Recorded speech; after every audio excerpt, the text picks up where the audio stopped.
So tell me what happened this morning. Well, this morning, I got picked up by the local cops because I was, well, in a public school and I wasn't supposed to be there. What were you doing over there? Making a fool of myself. I slipped in through the food service entryway while they were unloading food, well, they weren't food. It was just crates, you know, nondescript boxes and things like that. They weren't labeled, and they let me through. I even showed my ID to one of the staff there. They let me through, and they let me walk all through that school, and I got to because I had already graduated there. I already knew where I was going, because if you want to take a trip with me to somewhere we should never need to go, because I thought I was speaking to a ghost. Why were you over there? To confess my love for a woman that I believed in my heart I was never to be able to love, because she would never be able to love me from her grave. Is she a student? What do you mean by that? She was a student. All I know is her names, because she came first as Terry to me, as my first love, and she was black. And then she came again as Kayla, and she was lighter than that. And then she became darker toned, and her name was Alexandria. But that Claire tried to screw me with fire, trying to get me with a sex offender, and that cheapened the level of that she thought I was, because she found 2 pistols in the woods. So let me ask you, so you were over there, right? Why did you have the hatchet? Shouldn't a boy always be able to walk around in Virginia with his tomahawk? Well, not in a public school though, right? What's public about it? You just said it was public about 30 seconds ago. And so was that Commonwealth of America that I just showed to you, and it could have been version A or version B. But we have 26 letters in our alphabet, so you tell me. Let me ask you this. When did you graduate from there?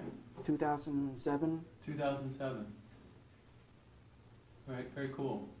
So obviously you knew the school like in and out. Yeah, I grew up there.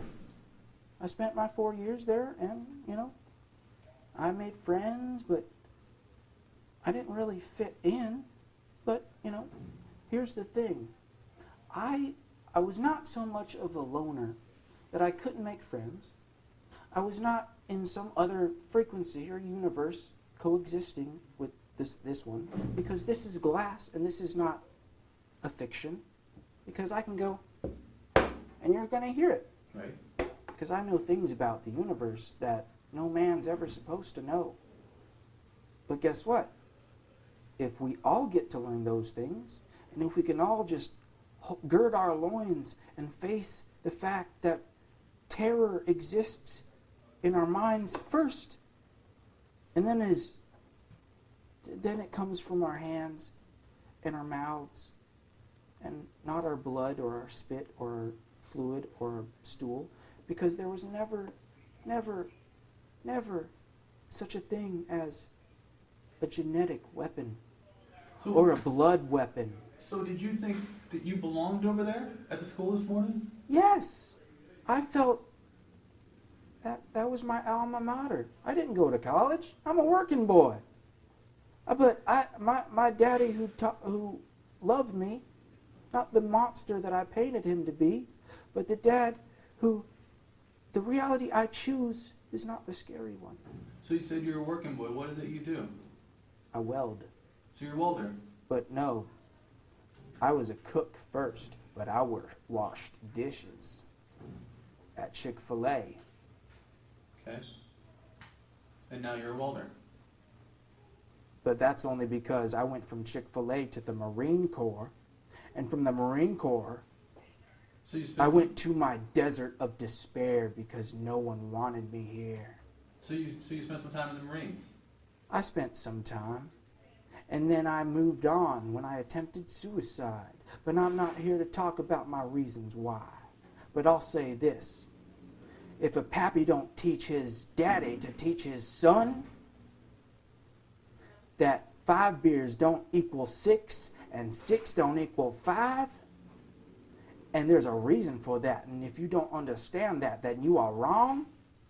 And for me to talk in this accent in any other place than a southern state of the United States of America, because I profaned this great country by bringing to light the sins of the Vichy Frenchmen who allied with Nippon in World War II to make the world's glue undo. Let me ask you this. Yes. A lot of people will see the story tonight and they'll hear that you were in a school with a hatchet. And they'll say he was there to hurt someone. Well, guess what? There weren't nobody there but people who weren't supposed to be there. And I was the only one that wasn't supposed to be there. I wasn't talking to ghosts. I wasn't talking to myself. But you know what I was doing? I was reciting or practicing my own monologue. Something I learned as a thespian, not a lesbian. Were you planning, were you over there to hurt someone or? No. But you got to understand, when a boy loves a girl and when a man loves a woman, he's got to be able to lay the hammer aside or put down the pen and pick up his axe before the sword, before the rifle, before the pistol, before the venom. I have no idea what that means. Good. Because no one should. Not even me. I hope against hope that I truly did make it all up, and that I'm as unstable as a boy who loved horses but was never able to work in a stable because horses were commodities. But they were once works of art, even though they were living beings. So you weren't over there to hurt anyone? No, the only one who asks if I was there to hurt should be the judge who's shouting at me and telling me what I did wrong, because he's going to yell at me like my daddy should have and told me that my home was mine and that there was never any lies to try and dig up and realize. And if he's being beaten down or shot for those very crimes that I say, that's because he's guilty. Put that in your pipe and smoke it. So they let you right in today? Right through the door? So they let you right through the door? Yeah, I guess you could say that. Because no one should go through this hell. Because if I get to score all 3, then I'm the only polynomial man who gets to marry 3, because I only ever wanted to fall in love once.